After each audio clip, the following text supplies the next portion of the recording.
여러분 안녕하십니까? 포항 MBC 뉴스투데이입니다. 오늘부터 주말까지 대구와 경북에는 가끔 비가 내리겠습니다. 기온은 평년 수준 보이는 가운데 비가 내리며 습도가 높겠습니다. 자세한 날씨 유하경 기상캐스터입니다. 가을비가 꾸준히 이어지고 있습니다. 북서쪽에서 차고 건조한 공기가 내려오면서 아래쪽 덥고 습한 공기와 충돌해 발생한 저기압에 의한 비구름대가 만들어졌는데요. 빗줄기는 일요일까지 굵어졌다 얇아지기를 반복하겠고요. 비가 내리는 지역에서는 돌풍과 함께 천둥, 번개를 동반한 시간당 10에서 30mm의 강한 비가 내리는 곳도 있어 유의하시기 바랍니다.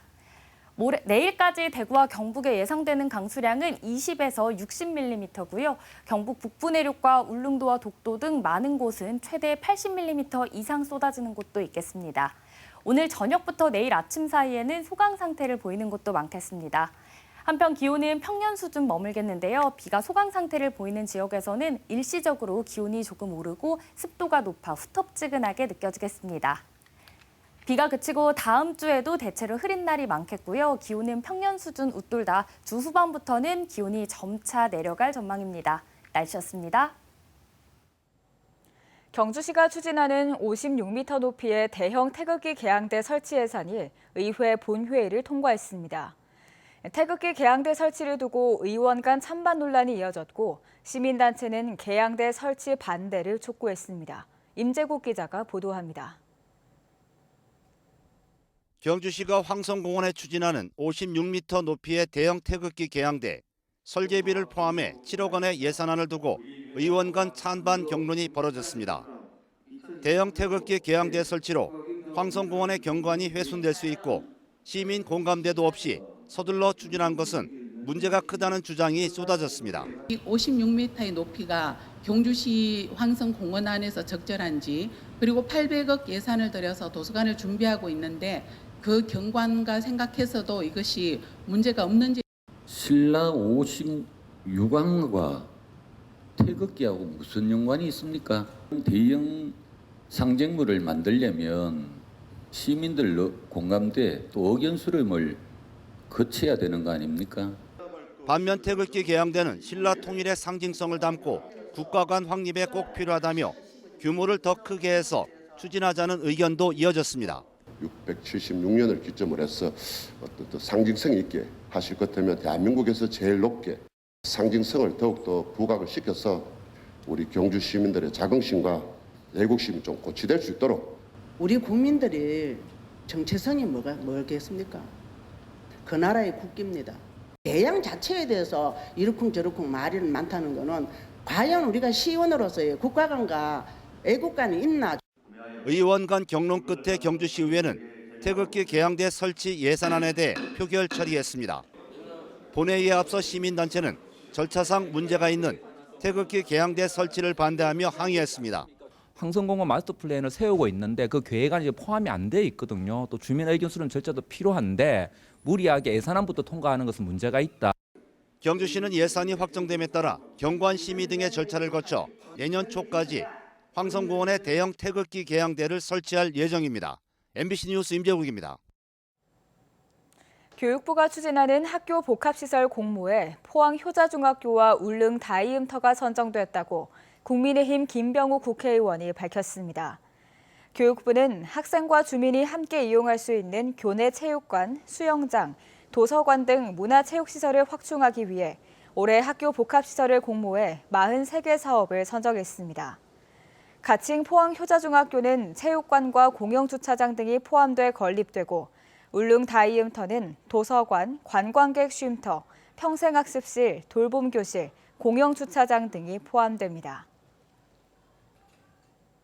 국내 문화유산을 적극적으로 활용해 새로운 기술산업을 육성하자는 취지의 세계 국가유산 산업전이 어제부터 경주에서 사흘간 열립니다.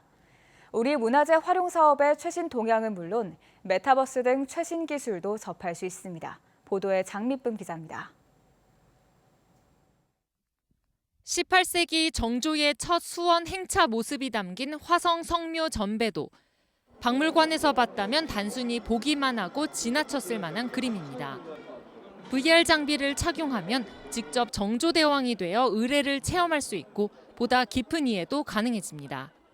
박물관에서 볼 때는 글로 읽었기 때문에 잘 이해되지 않는 부분이 많았는데 VR로 생생하게 보니까 좀 더 이해하기 쉽고 색상도 다양해서 흥미롭게 느껴지는 것 같아요. 특히 일행 2명이 서로 다른 장비로 함께 참여하는 협력 시나리오가 적용돼 몰입도가 더 높아집니다.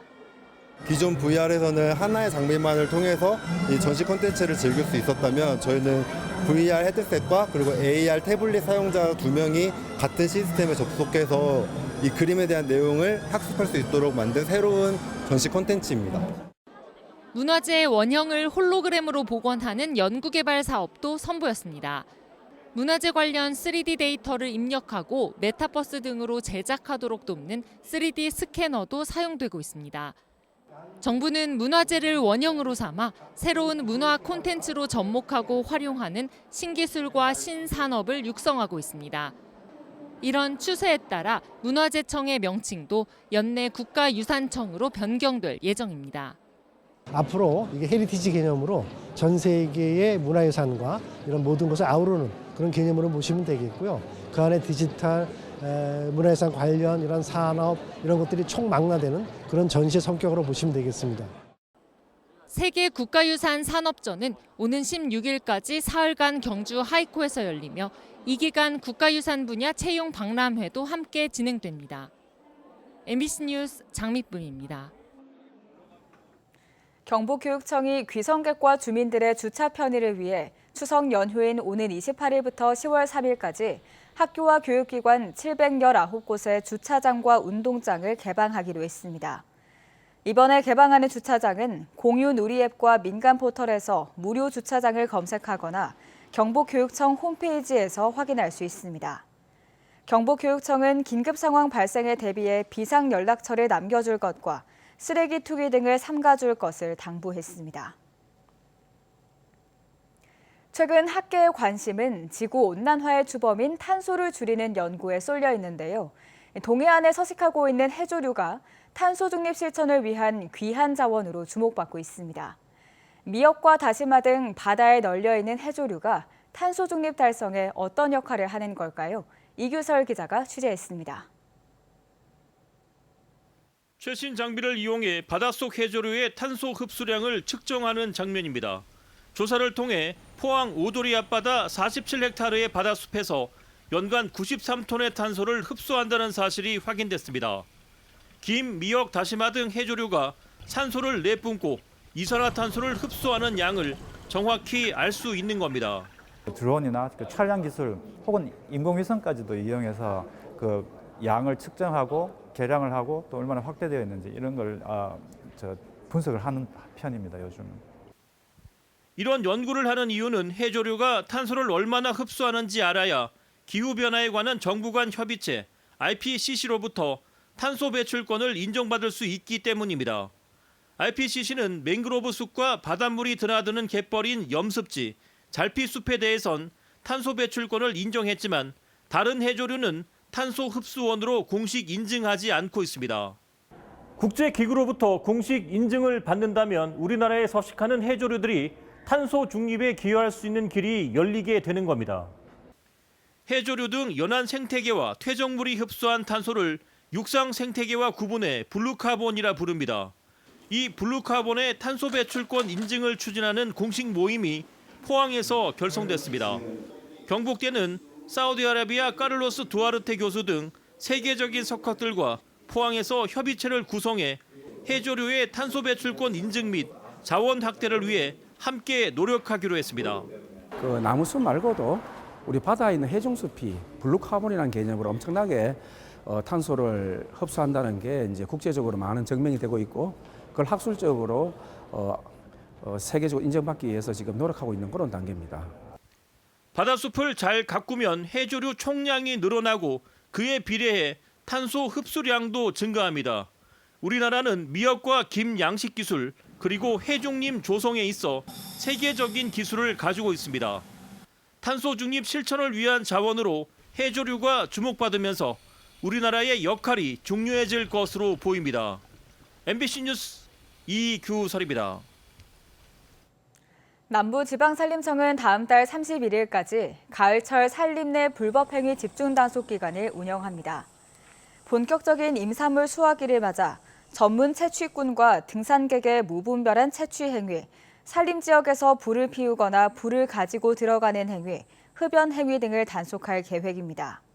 산주 동의 없이 임산물을 채취하는 경우 5년 이하의 징역 또는 5천만 원 이하의 벌금에 처해질 수 있습니다. 항일 독립운동가 홍범도 장군 역사 지우기에 대해 국민 대다수가 반대하고 있습니다만 육사는 끝내 교내 흉상을 철거하기로 했습니다.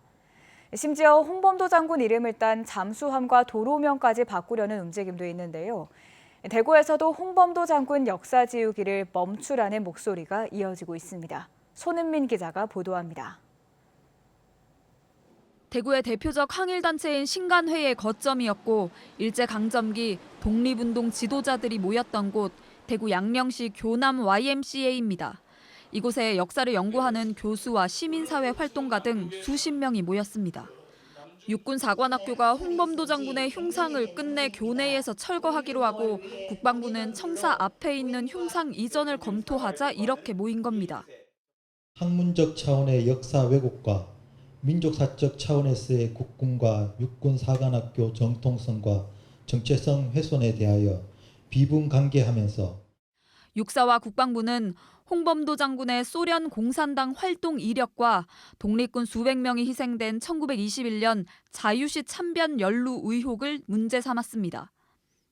40년 넘게 홍 장군의 생애를 연구해온 이동순 교수를 비롯해 지역 학계에선 터무니없는 주장이라고 반박했습니다. 그 당시는 소련과 미국이 연합국으로서 전체주의 파시스트 독일, 일본에 대해서 같이 싸우고 있던 시절이었었고 싸잡아서 매도를 하는 거는 이거는 이 역사에 대한 정당한 평가라기보다는 정치적인 의도가 다분하다. 광복회 대구지부와 대구경북학회, 전국교수노조 대구경북지부 등 17개 단체가 함께 뜻을 모았습니다. 대구 경북 시도민을 향해 홍범도 장군 역사 지우기를 막는 데 동참해달라는 호소문을 발표하고 윤석열 정부를 향해선 백해무익한 이념 논쟁을 불러온 것에 대해 국민 앞에 사과하라고 요구했습니다. 홍범도 장군의 흉상을 복귀시켜라.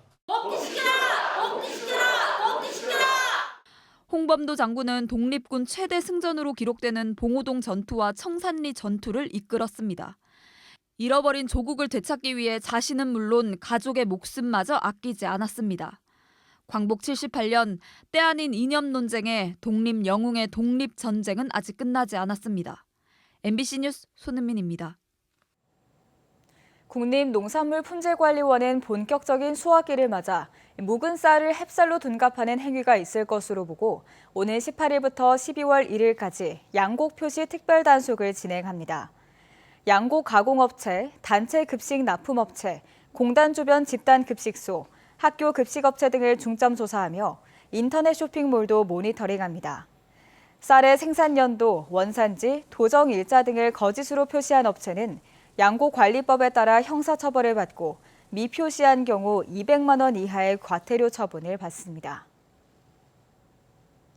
경북 지역 농축협의 금융사고 금액이 전국에서 가장 많고 회수율도 매우 저조한 것으로 나타났습니다.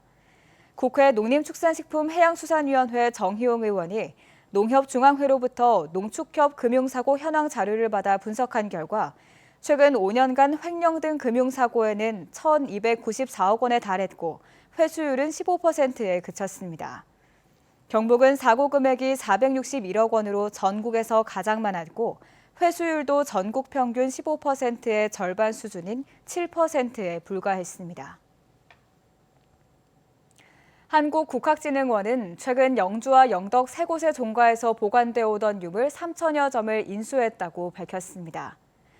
영주 이산면의 선성 김씨 배감 김늑 종가와 김늑의 차남인 번개 김지선 종가에서는 1500년대 당시 김늑이 교류했던 유명 인사들의 친필신문이 수록된 필첩, 산장 고적을 비롯해 정조 교지 등 400년 이상 보관해오던 종가 유물 2천여 점을 기탁받았습니다.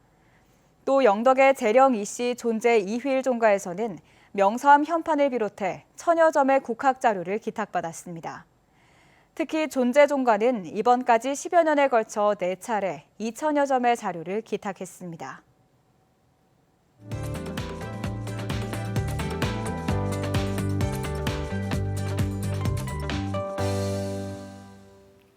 가을비가 꾸준히 이어지고 있습니다. 북서쪽에서 차고 건조한 공기가 내려오면서 아래쪽 덥고 습한 공기와 충돌에 발생한 저기압이 만들어낸 비구름대가 계속해서 빗줄기를 만들어냈는데요. 빗줄기는 일요일까지 굵어졌다 얇아지기를 반복하겠고요. 비가 내리는 지역에서는 돌풍과 함께 천둥, 번개를 동반한 시간당 10에서 30mm의 강한 비가 내리는 곳도 있어 각별히 유의하시기 바랍니다. 내일까지 대구와 경북에 예상되는 강수량은 20에서 60mm고요. 많은 곳은 경북 북부 내륙과 울릉도와 독도 등 많은 곳 최대 80mm 이상 쏟아지는 곳도 있겠습니다. 오늘 저녁부터 내일 아침 사이에는 소강 상태를 보이는 곳도 많겠습니다. 한편 기온은 평년 수준 머물겠고요. 비가 소강 상태를 보이는 지역에서는 일시적으로 기온이 조금 오르고 습도도 높아 후텁지근하게 느껴지겠습니다. 위성 영상입니다. 오늘 전국적으로 중국 상하이 부근에서 다가오는 저기압의 영향을 받겠고요. 자세한 지역별 날씨 보시면 오늘 우리 지역 모레까지는 하늘빛 흐리고 가끔 비가 내리겠습니다. 바다의 물결은 0.5m에서 최고 2m로 약간 높게 일겠습니다. 오늘 아침 기온은 어제와 비슷합니다. 현재 대구의 기온은 21도, 영천은 20도로 출발하고요. 낮에는 대구 27도, 영천은 26도 예상됩니다. 경북 북부 지역도 아침에는 19도에서 21도 분포 가리키고 있는데요. 낮 기온은 안동 25도, 의성은 27도까지 오르겠습니다. 당분간 동해안 지역은 너울에 의한 높은 물결에 유의하시기 바랍니다. 포항의 아침 기온 22도, 낮 기온은 26도 전망됩니다. 비가 그치고 다음 주에도 대체로 흐린 날이 많겠고요. 기온은 평년 수준 웃돌다 주 후반부터는 기온이 점차 낮아질 전망입니다. 날씨였습니다. 이상으로 포항 MBC 뉴스투데이를 마칩니다. 시청해주신 여러분 고맙습니다.